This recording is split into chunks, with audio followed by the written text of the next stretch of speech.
Assalamualaikum warahmatullahi wabarakatuh. Nama saya Nur Indah Rahmawati, NPM 18111000029. Di sini saya akan menyampaikan materi mengenai pengembangan bahan ajar presentasi. Presentasi merupakan salah satu bagian dari keterampilan berbicara di depan umum atau public speaking dan merupakan salah satu bentuk dari komunikasi lisan yang memiliki arti sebagai sebuah proses penyampaian pesan, ide atau gagasan yang bertujuan untuk memberitahu, mempengaruhi, dan menghibur di hadapan orang banyak. Dan presentasi pada hakikatnya adalah merupakan salah satu ragam dari metode pembelajaran. Metode pembelajaran ini biasanya digunakan untuk menyampaikan informasi atau pengetahuan di hadapan halayak atau audiens. Agar sebuah presentasi dapat berlangsung efektif dan efisien, pasti ada langkah-langkahnya dong.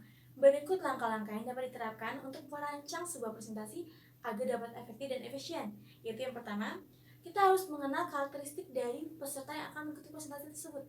Seperti kita lihat dari gendernya ya, apakah dia seorang perempuan, laki-laki, atau laki-laki dan perempuan. Kita harus tahu itu. Dan juga kita dapat lihat dari profesinya juga, apakah dia seorang guru, dosen, mahasiswa, atau khalayak umum. Kita harus tahu. Dan juga karena mau secara langsung maupun tidak langsung, itu dapat mempengaruhi keefisienan dan keefektifan sebuah presentasi.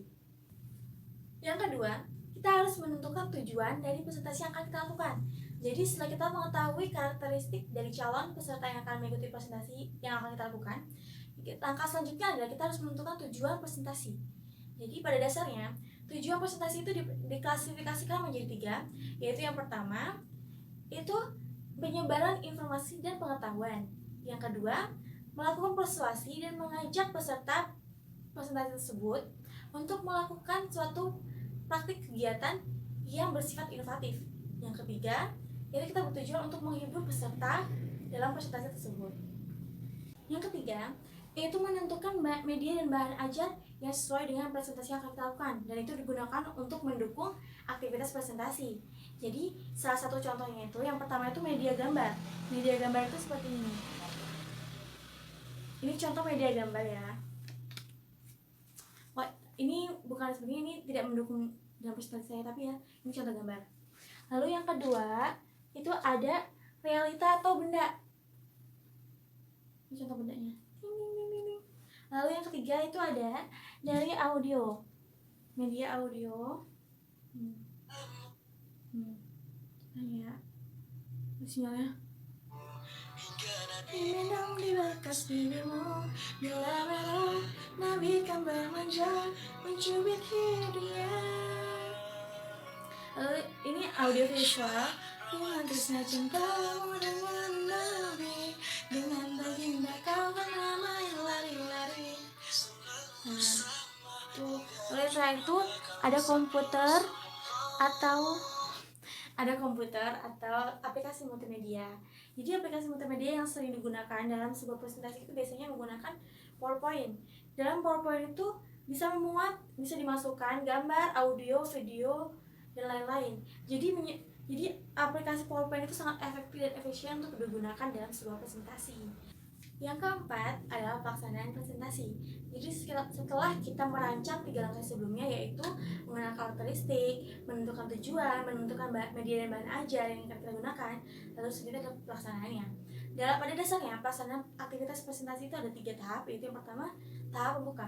Tahap pembuka itu adalah orientasi atau pengenalan materi dan yang akan dijelaskan atau yang akan dipresentasikan. Yang kedua itu adalah tahap inti. Dalam tahap inti itu materi menjelaskan isi dan materi yang akan dipresentasikan. Itu yang ketiga, itu tahap penutup. Dalam tahap penutup ini pemateri merangkum yang semuanya akan dijelaskan. Jadi inti-inti itu dijelaskan kembali. Lalu pemateri membuat agar mendapatkan umpan balik, yaitu dengan memberikan pertanyaan-pertanyaan supaya peserta itu memberikan umpan balik kepada dia. Jadi apakah peserta itu mengerti atau tidak dengan materi yang dijelaskan atau tidak gitu.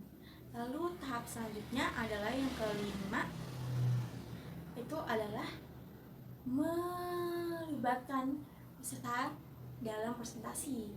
Jadi seorang presenter itu tidak hanya ngomong sendiri, tapi peserta juga harus terlibat. Soalnya supaya peserta itu tuh dapat umpan balik gitulah dan tidak bosan. Jadi peserta itu tidak bosan. Kalau misalnya seorang presenter cuma ngomong sendiri itu kan membosankan, jadi harus melibatkan peserta dalam sebuah presentasi. Lalu yang terakhir itu adalah evaluasi. Dalam evaluasi kita harus mengevaluasi apakah presentasi yang kita lakukan itu sudah baik atau benar, atau sudah baik atau belum, apakah masih ada yang salah, supaya kita dapat memperbaiki presentasi kita tersebut dalam lain waktu. Jadi presentasi-presentasi yang kemudian akan kita lakukan itu dapat kita lakukan dapat kita perbaikin apa yang salahnya sebelumnya.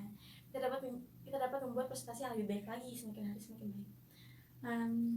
Sekian ya materi yang dapat saya sampaikan, kurang lebihnya saya mohon maaf.